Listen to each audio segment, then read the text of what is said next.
आज हम आपके लिए एक बहुत ही महत्वपूर्ण क्लास लेकर आए हैं और वो क्लास है अलंकार की। हिंदी का एक व्याकरण टॉपिक अलंकार। और अलंकार एक बहुत ही महत्वपूर्ण टॉपिक है हिंदी का। चलो अलंकार को पढ़ते हैं। ये जो क्लास है वो मैं मेरे साथ वाले दोस्तों आपके लिए बना रहा हूँ और मैं खुद तैयारी कर रहा हूँ। आपको क्लास अच्छी लगती है तो आपने लाइक करना, शेयर करना और पक्का चैनल को सब्सक्राइब कर लेना है। तो अलंकार पढ़ाता हूँ मैं, ये मेरे खुद के नोट्स से पढ़ा रहा हूँ, ठीक है। तो अच्छे से लिखे मैंने, आपको पढ़ाऊँगा मैं, तो ध्यान से देखना है, ध्यान से पढ़ना है। अगर कोई पॉइंट आपको समझ में नहीं आता है तो उसको दोबारा देखना क्लास को, क्योंकि मेरे पास थोड़ा सा कम समय है, मैं अभी खुद तैयारी कर रहा हूँ। तो कृपया क्लास को देखो, एक बार देखो, 2 बार देखो। और अगर कोई टॉपिक आपको ऐसा है जो समझ में नहीं आ रहा है तो मेरे को आप बता दो, ताकि मैं आपको उस टॉपिक की ठीक से तैयारी करवा दूँगा। तो अलंकार पढ़ते हैं। तो अलंकार क्या चीज़ है? अलंकार शब्द का क्या अर्थ है? आभूषण या गहना है, ठीक है। तो भाई जैसे इसका क्या है समझाया हुआ कि जैसे एक स्त्री अपनी खूबसूरती को बढ़ाने के लिए आभूषणों का प्रयोग करती है, वैसे ही एक कविता भी अपनी सुंदरता को बढ़ाने के लिए अलंकारों का प्रयोग करती है या किया जाता है, ठीक है। इसी के साथ हम इसकी परिभाषा देखते हैं। जो परिभाषा बहुत ही महत्वपूर्ण है। परिभाषा क्या है? बोल रही है कि काव्य की शोभा बढ़ाने वाले धर्म या साधनों को क्या कहते हैं? अलंकार कहते हैं। तो ये बहुत ही इसको ध्यान से देखना है और इसी के साथ हम आगे बढ़ेंगे। आगे जो लिखा है कि वह साधन अथवा क्या है कि वह साधन जिसके द्वारा क्या है कि काव्य की शोभा बढ़ाई जाए, उसे क्या कहते हैं? अलंकार कहते हैं। और अलंकार के जो प्रकार हैं वो देखो, 3 प्रकार होता है अलंकार में। ज़्यादा हम 2 प्रकार ही देखते हैं, शब्दालंकार देखते हैं, अर्थालंकार देखते हैं, और तीसरा जो है उभय अलंकार। उभय अलंकार इतना इंपॉर्टेंट नहीं है हमारे मास्टर कैटर के हिसाब से।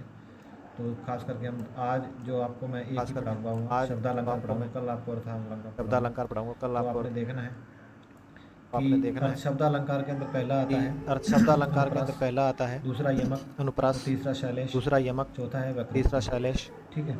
तो इसी के हिसाब से शब्दालंकार जो है शब्दों के द्वारा, एक बार इनको समझा देता हूँ आपको कि जो शब्दालंकार है वहाँ पे क्या होता है? शब्दों के द्वारा क्या है? सुंदरता बढ़ाई जाती है शब्दों के। और अर्थालंकार में क्या होता है? शब्दों के अर्थ से बढ़ाई जाती है। और उभय अलंकार में क्या होता है? शब्दों के अर्थ और शब्दों के द्वारा मतलब कविता की या काव्य की शोभा बढ़ाई जाती है। तो इसी के साथ हम अगले पेज पे चलेंगे। अगले पेज में देखो ये लिखा है कि शब्दालंकार क्या होता है? शब्दालंकार होता है इसमें शब्द की वजह से चमत्कार उत्पन्न होता है। बिल्कुल सही है। उसके बाद हम देखते हैं अर्थालंकार। अर्थालंकार क्या होता है? कि इसमें शब्द के अर्थ के कारण जो चमत्कार उत्पन्न होता है। और उभय अलंकार होता है इसमें शब्द और अर्थ क्या लिखा है? शब्द और अर्थ दोनों लिखा है। तो ये खास करके ध्यान देना है, दोनों की वजह से क्या होता है? चमत्कार उत्पन्न होता है। तो ये इसके आगे बढ़ेंगे हम। इसके आगे बढ़ने से क्या है? हम देखते हैं कि शब्द अलंकार क्या चीज़ है। तो शब्द अलंकार क्या है ये देखते हैं। शब्द अलंकार है जहाँ शब्दों के प्रयोग से सौंदर्य में वृद्धि होती है और काव्य में चमत्कार आ जाता है, उसे शब्दालंकार कहा जाता है। एक बार और पढ़ेंगे हम कि जहाँ शब्दों के प्रयोग से सौंदर्य में वृद्धि होती है और काव्य में चमत्कार उत्पन्न होता है, तो उसे शब्दालंकार कहा जाता है। तो अभी शब्दालंकार के जो भेद हैं उसको पढ़ेंगे। पहला है अनुप्रास अलंकार, ठीक है। अनुप्रास अलंकार में क्या होता है कि जब किसी वर्ण की बार-बार आवृत्ति आती है, एक वर्ण की आवृत्ति होती है बार-बार। वर्ण मतलब एक शब्द है, शब्द के अंदर एक वर्ण स्टार्टिंग वाला वो बार-बार आता है। तो देखते हैं होने से क्या होता है? सौंदर्य में वृद्धि होती है, चमत्कार उत्पन्न होता है, तो उसे अनुप्रास अलंकार कहते हैं। अगर क्लास फास्ट चल रही है तो थोड़ा आपने स्लो करके देखना है या तेज करके देखना है, तो वो आपकी जैसे आपकी समझ है। तो मैं एक बार और पढ़ता हूँ इसको। अनुप्रास अलंकार क्या होता है? जब किसी वर्ण की आवृत्ति बार-बार आती है, होने से क्या है? काव्य में सौंदर्य में वृद्धि होकर चमत्कार उत्पन्न होता है, उसे अनुप्रास अलंकार कहा जाता है। उसके साथ हम देखते हैं, जैसे एक उदाहरण लेते हैं। उदाहरण है कि तरनी तनुजा तह तमाल तरुवर बहु छाई, है ना। तो इसमें क्या है? तय वर्ण की क्या है? बार-बार आवृत्ति हो रही है ना। तय वर्ण की बार-बार आवृत्ति होने से क्या है? ये अनुप्रास अलंकार